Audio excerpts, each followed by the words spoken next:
Hello students, तो कैसे हैं आप लोग? बढ़िया एकदम। तो आइए आज स्टार्ट करते हैं हम क्लास 12 का डेरिवेशन नंबर 4। इलेक्ट्रोस्टैटिक्स का ये डेरिवेशन नंबर 4 है। और इसके अंदर हम क्या देखेंगे कि एक रिंग हमको दे रखी है और इस रिंग के ऊपर यूनिफॉर्मली चार्ज डिस्ट्रीब्यूट हुआ है। इस रिंग की वजह से हमें कोई एक्स पॉइंट पर जाकर इलेक्ट्रिक फील्ड फाइंड करना है। तो बेटा हम क्या करेंगे, सबसे पहले इसको चार्ज के छोटे छोटे एलिमेंट बना लेंगे, यानी कि रिंग के छोटे छोटे एलिमेंट।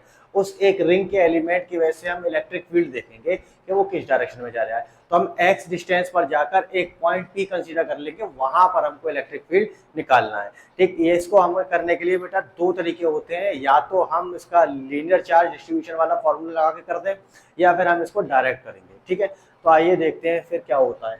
ठीक, सपोज कर लिया हमने ये एक हमारी रिंग है और इस रिंग के ऊपर यूनिफॉर्मली पॉजिटिव चार्ज डिस्ट्रीब्यूट हुआ है। तो सबसे पहला कंसेप्ट हमारे दिमाग के अंदर क्या बन गया कि यहाँ पर हम पॉइंट चार्ज डिस्ट्रीब्यूशन वाला फॉर्मूला लगाएंगे।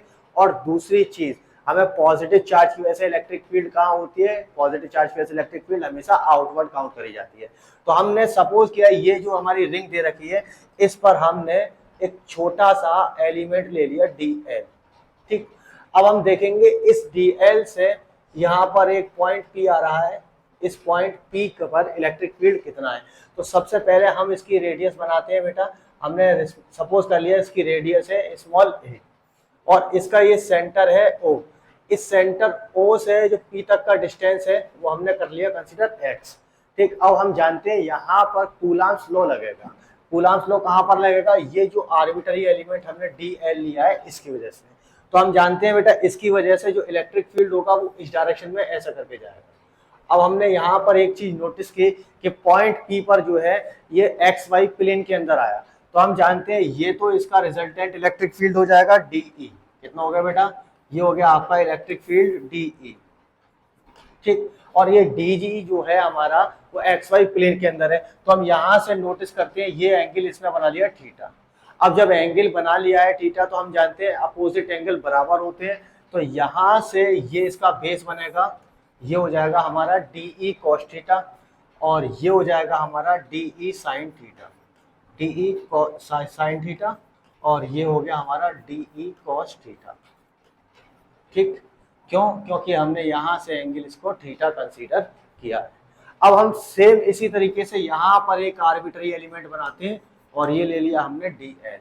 तो हमको मालूम चलेगा कि इस DL से इस पॉइंट P के बीच में भी रिजल्टेंट इलेक्ट्रिक फील्ड होगी और इसका परपेंडिकुलर अगर डायरेक्शन देखा जाएगा तो इसका परपेंडिकुलर डायरेक्शन हो गया DE sin थीटा। ठीक है, यहाँ तक क्लियर? अब हम क्या करेंगे बेटा, यहां से जो हमने डिस्टेंस कंसीडर कर ली वो है हमारी स्मॉल r। ठीक, और हम जानते हैं इलेक्ट्रिक फील्ड का फॉर्मूला कितना होता है पॉइंट चार्ज की वजह से? DE = K dq/r स्क्वायर हो जाएगा। अब इस r स्क्वायर को अगर हम कंसीडर करें तो ये कितना हो जाएगा? r = यहाँ से पाइथागोरस थ्योरम लगाएंगे तो √a² + x²।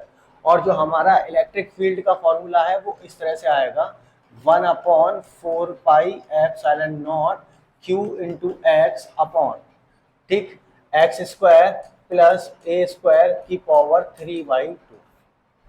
ये हमारा फॉर्मूला आने वाला। ठीक, अब हम जानते हैं बेटा जो इसके ऊपर इलेक्ट्रिक फील्ड प्रोड्यूस हुआ है तो टोटल इलेक्ट्रिक फील्ड जब हम फाइंड करेंगे तो कितना हो जाएगा? E = DE cos theta. अब ये हमारे ऊपर डिपेंड करेगा कि हम अगर इसकी लिमिट लेते हैं तो 0 से 2πr ले लेंगे। अगर हम इसको विदाउट लिमिट करना चाहते हैं तो हम सीधा सीधा शॉर्ट मेथड इसका इस्तेमाल कर देंगे। तो हम जानते हैं बेटा ये DE जो हो गया वो कितना हो गया? K dq/r² और ये हो जाएगा हमारा cos थीटा। कितना हो जाएगा? cos theta. तो cos थीटा की वैल्यू अगर हम यहाँ से फाइंड करेंगे तो cos थीटा = कितना हो गया? Base upon hypo. ठीक, तो यहाँ से हमारा cos थीटा जो मिलेगा हमको, बेस हमारा कितना है? x और हाइपो हमारी कितनी है बेटा? हाइपो है हमारी √a² + x²। ठीक, अब इस cos थीटा की वैल्यू उठा के इसके अंदर हम पुट करेंगे और k की जगह हम रख देंगे 1/4 पाई एप्सिलॉन नॉट। क्लियर? तो यहाँ से बेटा क्या हो गया? k हमारा बाहर हो जाएगा, यानी कि 1/4 पाई एप्सिलॉन नॉट dq/r² और cos थीटा की जगह रखेंगे हम x और ये हो जाएगा हमारा under root a square plus x square. Clear. अब हम जानते हैं बेटा आर जो होगा हमारा यहाँ से, अगर हम आर की वैल्यू कैलकुलेट करें तो r square is equal to a square plus x square हो जाता है। तो इस आर की जगह हम उठा के रखेंगे और जो बाद बाकी के जो टर्म है उनको हम बाहर ले लेंगे, फंक्शन बना लेंगे हम चार्ज का।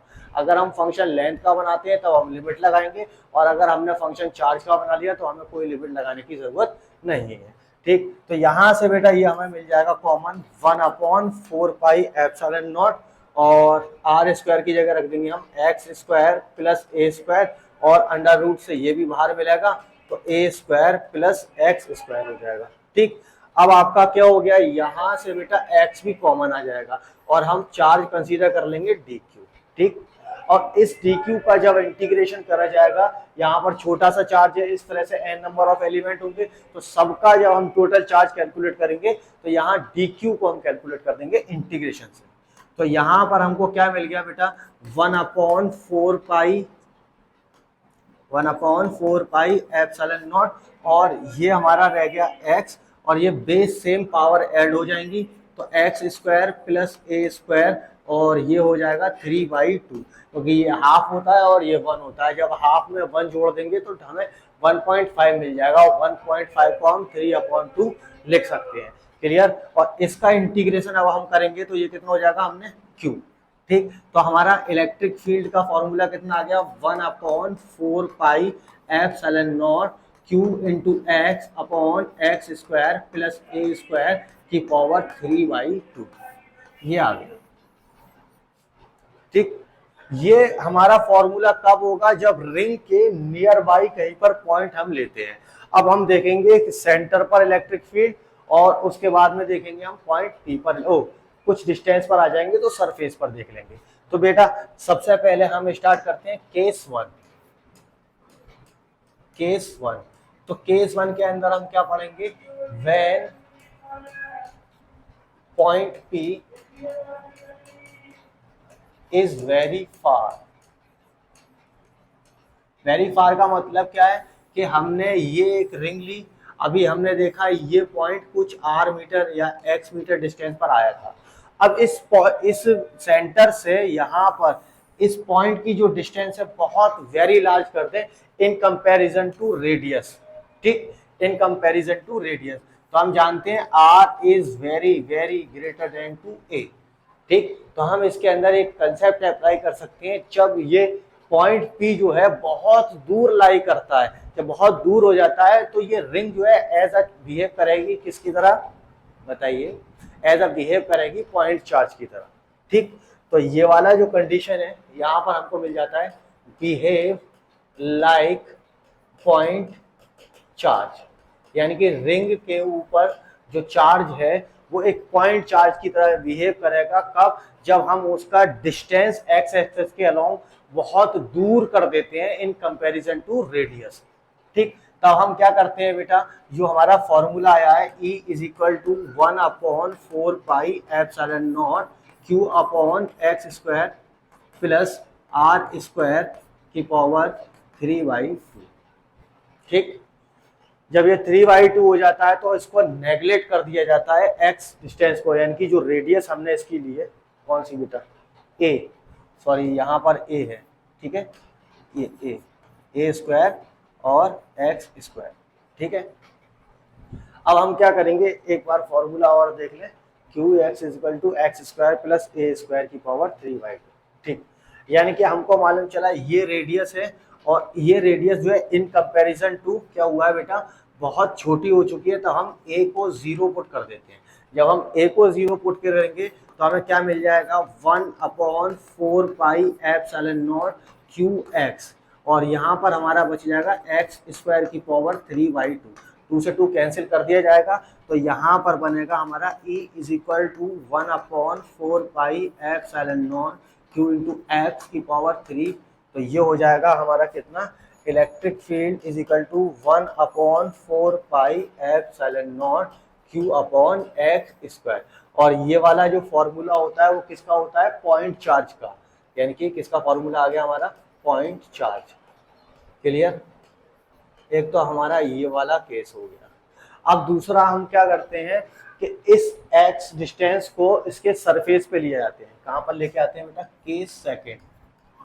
के सेकंड के हम क्या करेंगे कि x को सरफेस के इक्वल कर देंगे, मतलब जो इसकी डिस्टेंस है वो सरफेस के इक्वल हो जाएगी। क्लियर हुआ? चलो, ये लिया हमने एक रिंग, और इस रिंग का जो डिस्टेंस है सेंटर है वो, और जो x डिस्टेंस था वो हम नियर बाई लिया है, यानी कि इसकी रेडियस के बराबर। ठीक, यानी कि x पॉइंट को हमने खिसका कर कहाँ से कहाँ लेकर आ गए, इस जगह लाकर हमने शिफ्ट कर दिया। तो फिर फॉर्मूले के अंदर क्या होगा बेटा? E equal to 1/4 pi q x upon x square plus आपका कितना था बेटा? ए स्क्वायर की पावर 3/2।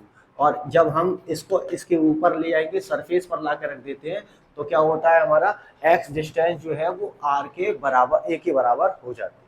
तो इलेक्ट्रिक फील्ड का फॉर्मूला कितना हो जाएगा? 1/4 pi q x upon twice x square की पावर 3/2। ठीक, चलो यहाँ से क्या होगा बेटा? अब हम इसको और सॉल्व अगर करना चाहते हैं तो 1/4 पाई क्यू इंटू एक्स, और यहाँ पर बनेगा हमारा 2 की पावर 3/2, और ये हो जाएगा एक्स की स्क्वायर की पावर 3/2। 2 से 2 कैंसिल हो जाएगा, तो हमारा कितना बचेगा? E is equal to 1/4 pi q into x, और ये हो गया 2 की पावर 3/2 एक्स की पावर 3 से कैंसिल। तो इलेक्ट्रिक फील्ड का जो फॉर्मूला आ जाएगा वो कितना होगा? E इज इक्वल टू 1/4 पाई, ऊपर कोई x बचेगा नहीं, तो ये हो जाएगा 2 की power 3/2 into x square. Clear? चलिए, केस 2 हो गया। चलिए अब हम बात करेंगे बेटा नेक्स्ट वीडियो के अंदर जो होगा हमारा सेमी सर्कुलर रिंग के ऊपर।